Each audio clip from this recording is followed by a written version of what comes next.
I have with me today Jennifer Nelson from East Jesus, which is an experimental, sustainable, habitable art installation down by the Salton Sea, which is you go to Palm Springs and you make a right. um, it's a really cool art colony. The picture in my background is a little piece that I did there that I'm pretty sure is completely gone at this point. But I like temporary art, so that's okay. And recently, during the weird ass hurricane that California got, East Jesus was hit by a massive flood and it took out most of their road. It's threatening their infrastructure and stuff. And I wanted to invite Jenn to join me today and to talk a little bit about that and what people can do to help. So Jenn, hey. Hi.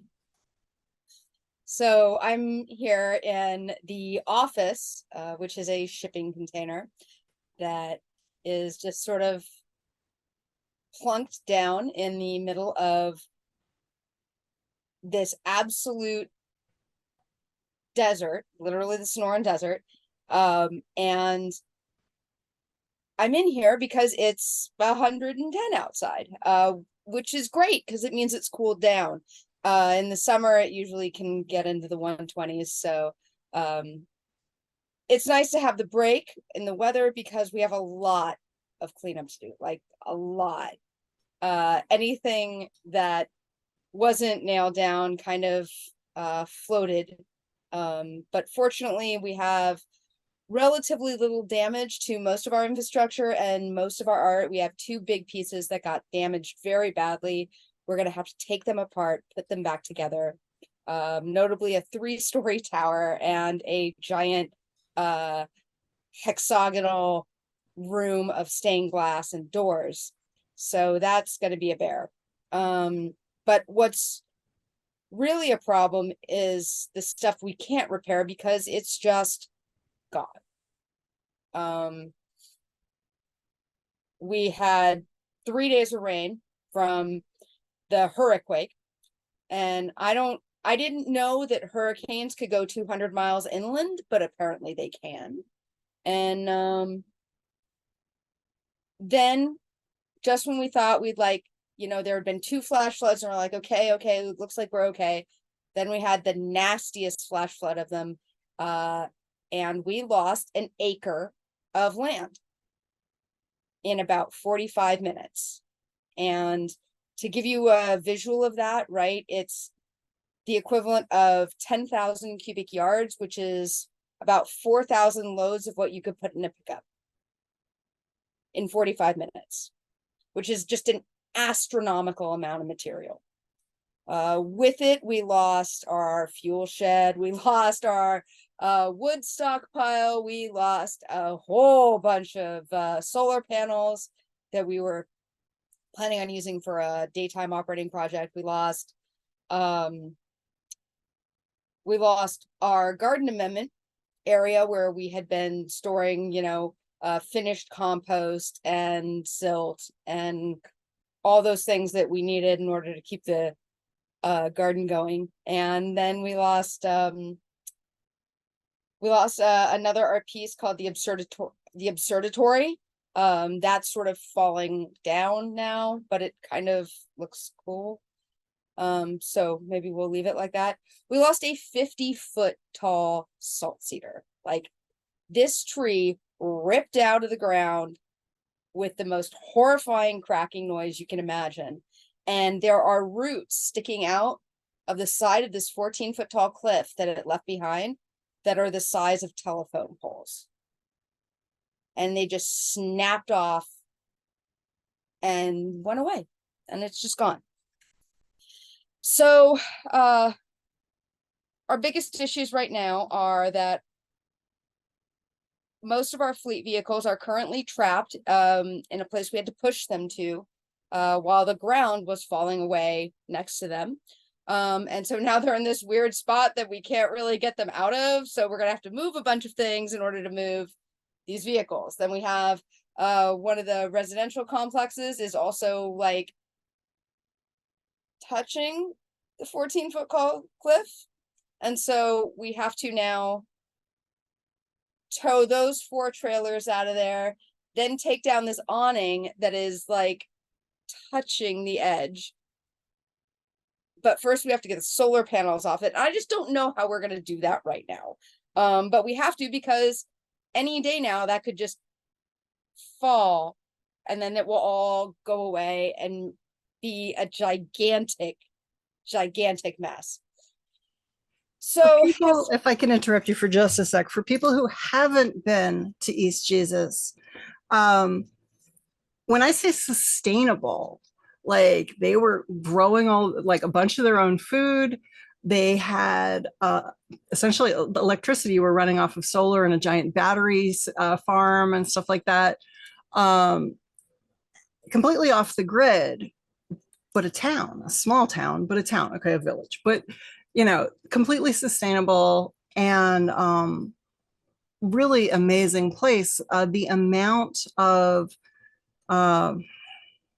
what's the word I want? Like self-sustaining, self-support stuff that was going on was mind-blowing to me when I've been down there. So anyway, continue your story. I'm sorry, Jen. So East Jesus as a village is off-grid.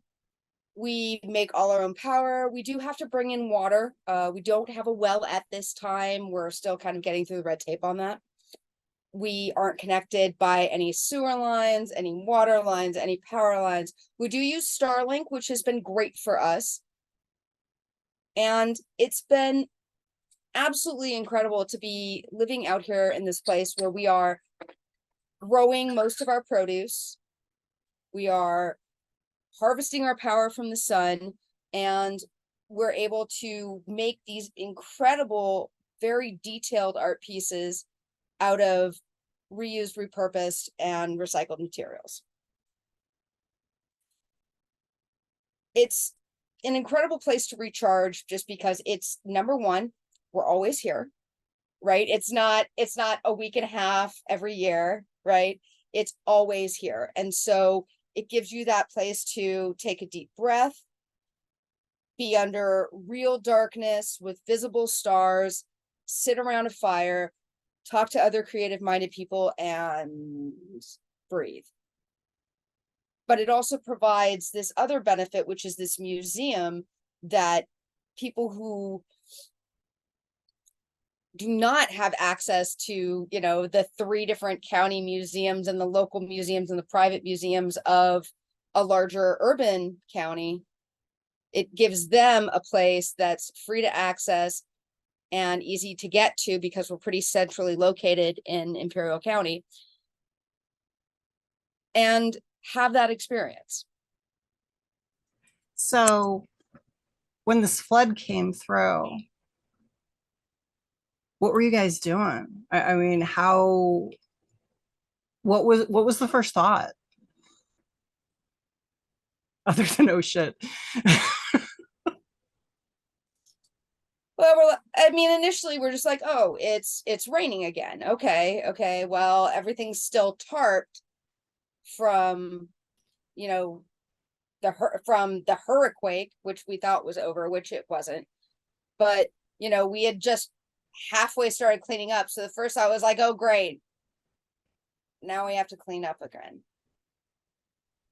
And then it was like, what's that noise? When we look over, and behind us in this little gully next to the driveway is rushing water, and it's coming faster than we've ever seen it. And within minutes, it not only was the gully full, it was getting deeper, and it had 12-foot swells, and entire trees were just moving through it, and it was getting wider. And then land started to drop away, and then more dropped away, and more dropped away, and it was just at a rate where we realized, oh fuck, we're in trouble. And then that's when we started realizing, okay, we got to get all the propane and the gasoline and the diesel out of the fuel shed. We got to move these cars. We got to make a space to move these cars somewhere, because they can't go that way, because that way is gone. Oh God, half of the entire area near the chicken coop is gone. We got to get the chickens out of there. Oh God, no, get out of the coop. The coop's starting to go, you know? And so it was this very rushed of pulling things back from this ever increasingly closer edge, just like a horror movie with the ground just falling away. And we're not talking inches here. We're talking 50 feet, right? That's a lot of land. And it just was moving closer to it. And it's like, is it going to stop? Is the container going to fall in? Is the battery bank going to fall in? Are we going to lose the power plant? Are we going to lose all our solar? Are we going to lose Charlie's piano? Are we going to lose the entire historical core of the museum? And it fortunately stopped 10 feet from the edge of the battery box and solar plant. But what we were left with are these 14-foot tall cliffs. What used to be this little slope, you know, like 50 feet away, where it was just sort of this nice little like architecture, like this nice little natural feature that looks good with the architecture way over there, is now a 14-foot tall cliff here. And the sedimentary layers are layers alternating of clay, sand, and silt. And the silt, you breathe on it and it falls out.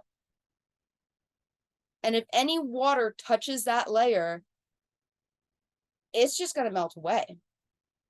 And so those first couple days, really were just dumping over buckets of water, looking for imminent health hazards, frantically trying to talk to the county and figure out what, you know, how to get on the disaster declaration from Hilary, only to find out that they hadn't filed it as part of Hilary because they didn't know where the water came from, and they didn't know where the mud in the town came from. Because you see, we are northeast of a 300-person town that suddenly was full of 3 feet of mud. And they had no idea where this mud came from. They're like, nobody knows. Where did this mud come from? And I finally had to go to a town meeting and be like, guys, it came from my property. I want it back. Send it home. And this one woman sent me a message on Facebook. She's like, hey, I found your property. It's all in my living room. It's drunk. It's a mess. Come get it.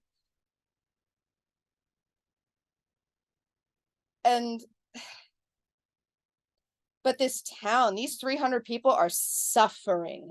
We've got almost 48 houses with major damage, 10 that are condemned. Most people lost all their appliances, all their furniture. And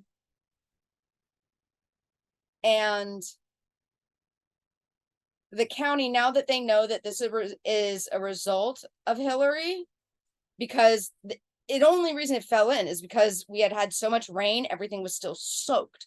And so it just, the second it got wet again, it just went.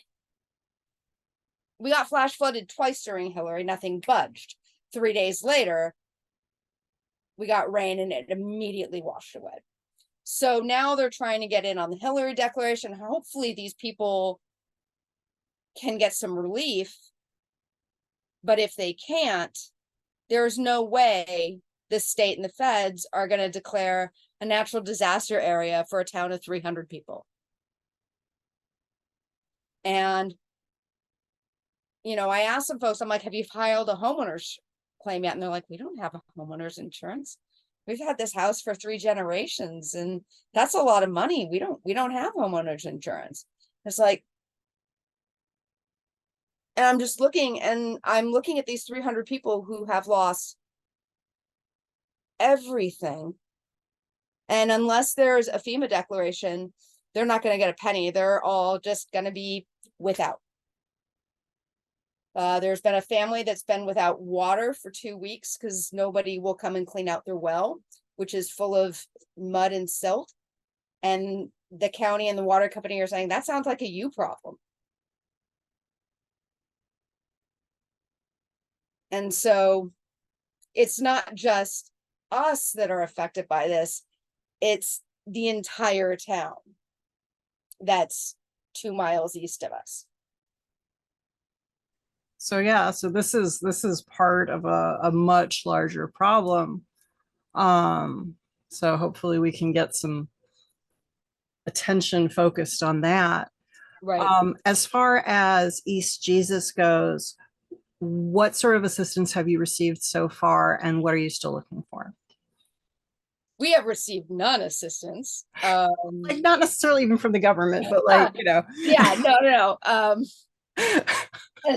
Never expect the government to be the first people to help. We have received none assistance from the government, but we are very lucky in that the larger East Jesus community that we refer to as East Jesuits responded instantly. Within the first 48 hours, there was about 2,000 in Venmo directly to us to use right away. And we started a GoFundMe that's been steadily chomping along. Hopefully it'll be enough to get what are called Gambian flood barriers, or in military lingo, HESCOs. And the hope is if we can get those, that we can then rent an excavator, fill them with rock and debris, and use that to create a retaining wall that's heavy enough that it can't get washed away, but also will keep the water from just grinding that silt and sand, right, directly out of the mountain that we are sitting on, apparently. So if we can do that, that will solve 90% of our problems. Then it's just building some new infrastructure and moving some things around with heavy equipment, which if we can raise enough money on the GoFundMe, we can do. We may also get very lucky. If we can get in on a FEMA declaration, then the feds will effectively triple our money, because a lot of people don't realize this, but FEMA has a assumed cost share of 25%. So basically this counties, cities, states, and nonprofits, us being a 501c3 nonprofit, are expected to come up with that first 25%, and then FEMA will fund the rest of it. So if we can get in on the FEMA declaration, this will be this will be an amazing permanent solution. If it's not, then we'll have to slowly make it permanent over time, piecemeal by piecemeal. But at this point, it's absolutely urgent. We have to do something. The next rain we get is going to be catastrophic. And the way we know the next rain is going to be catastrophic is we've already had an incident. And we've been referring to this as the water company pumping incident. Basically, one of the storage ponds for what's called the All-American Canal, which is the route for Colorado River water to Los Angeles. They have what are called storage ponds so that when it overflows, there's somewhere for that water to go. Well, believe it or not, after this massive flood, their storage pond was full.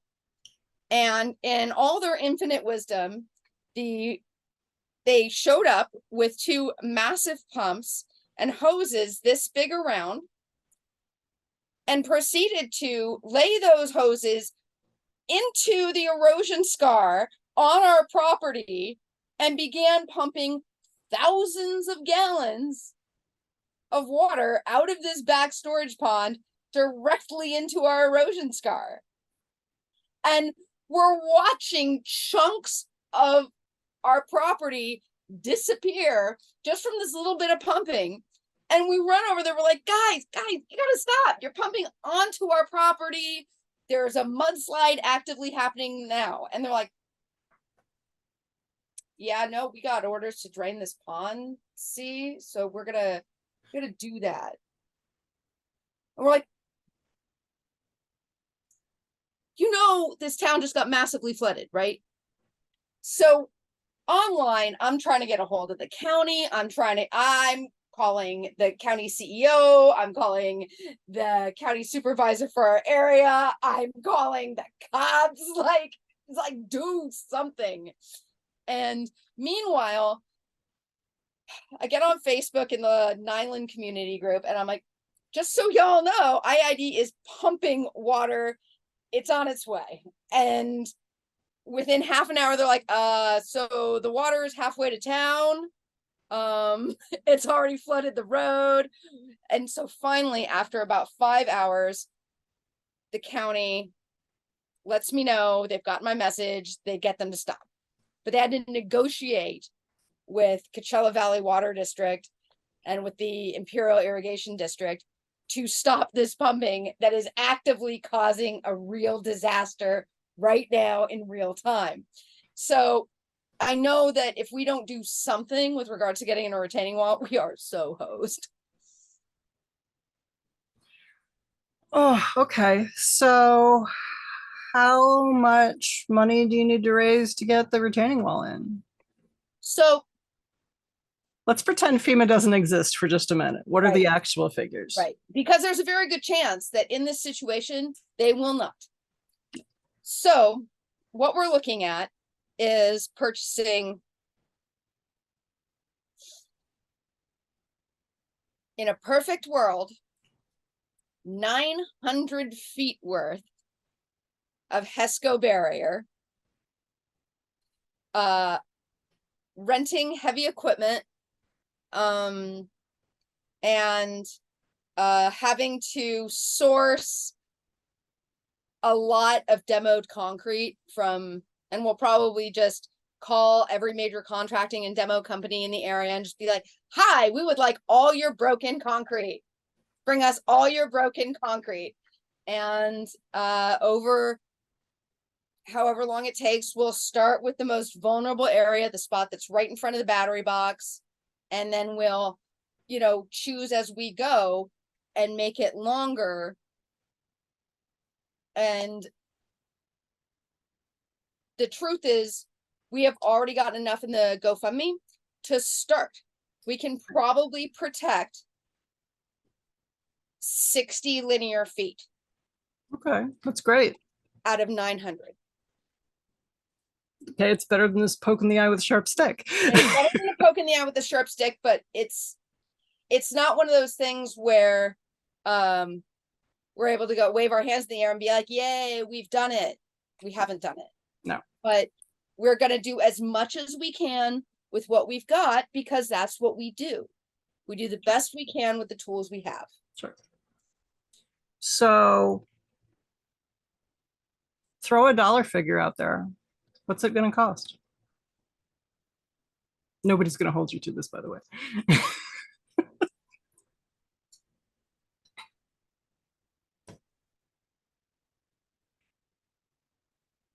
We've been trying not to think about the large number, because the large number, we're talking 100K. Okay. But if we can just, at this point, honestly, if we don't reach 100K, we'll do it over time. Sure. We'll do it over time. People drop money in the donation box. And if we have to do $200 worth a month for the next 5 years, hopefully we'll get it done before we lose too much land for it to matter. Right. And we're just going to do what we can with what we have. But whatever people can do to make that go faster so we lose less would be incredible. So if people are connected with demo companies, for example, if people have access to heavy equipment, for example, these are all things.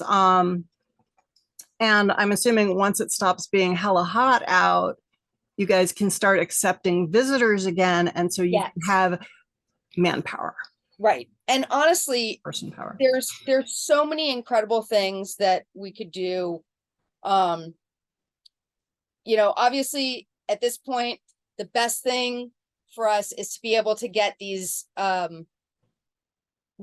flood barrier cages, these HESCOs. If you are former military Corps of Engineers and you've got a good link, hook us up. But we also will need things like massive tarps. So maybe if you live near a billboard company that takes the billboards down, like over in Lincoln Heights, LA, and you just go in there and say, hey, can I have your old billboards? It's for a charity. We at 501c3, we can give you a tax write-off. Please give me your old billboards and bring us the billboards. That would be amazing.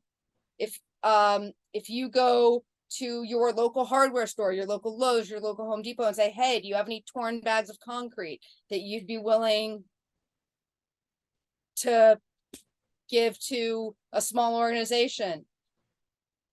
Anything. Anything. If you have friends who are in construction who have leftover bags of concrete after a job, who have leftover plywood, bring it, right? It is, I will say this, it is a 4-hour drive from Los Angeles. That makes it an 8-hour trip both ways. That's a not insignificant amount of gas. And so,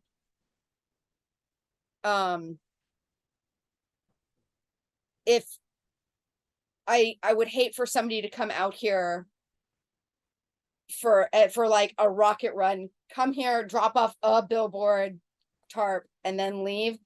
That's crazy. We're going to try and get aggregate drop off pickup sites, so that people with larger vehicles or trailers can bring out a lot at once rather than have it be piecemeal. And well, and you know, environmentally, that footprint is ridiculous. Which we're not, right? Which we're not about, right? Obviously, like part of our goal is to reduce our carbon footprint, and yeah. So, okay. So that gives people something to aim for. That gives people something that they can do, because not everybody has money to throw at a problem, although there are people who have money to throw at the problem. And those of you who have money to throw at the problem, please throw money at the problem. Right. But I mean, even if it's calling, if you're in California, call our senators and say, hey, Niland needs flood relief. East Jesus needs flood relief. And just sending them an email or giving them a call. If enough people do that, then the senator's office are going to be like, hey, we should probably do something about this. So please, please, please, if you can't do anything else, if you can't even put $1 in the GoFundMe, call the state senator, call your local rep, let them know that Niland, California needs help. Right. And East Jesus needs help. Yeah. Okay. Good. That gives people something to do. You know, when we're presented with disasters, people feel very helpless. And so I'm all about, like, here are actions you can take. Here are things you can do to help. Here is how you can feel more powerful in this and help the people on the ground. So, and if anybody does want good ongoing information, we do update the GoFundMe with what we're working on. Usually I've been doing it like every other day, every 3 days, and just, so that's going to give you the most current sort of status of where we are, what we're working on. We are doing it open-ended, so we can just kind of keep this rolling, and they are doing twice a month deposits for us so that we can just keep this going, keep it building. And one of the things I do want to remind people is we are a 501c3. Your GoFundMe transaction record does count as a as documentation for a tax write-off. Yeah. Cool. But that's also, like I said, where you're going to find the best photos because it's all right there. You know, it's really condensed and easy to see it. Sure. And it's a pretty good record of our journey as we've been experiencing it now that we live in a 1990s climate disaster movie. Yeah. Okay. Well, again, thank you so much, Jen. You're so And welcome. Thank yeah. you. I appreciate it.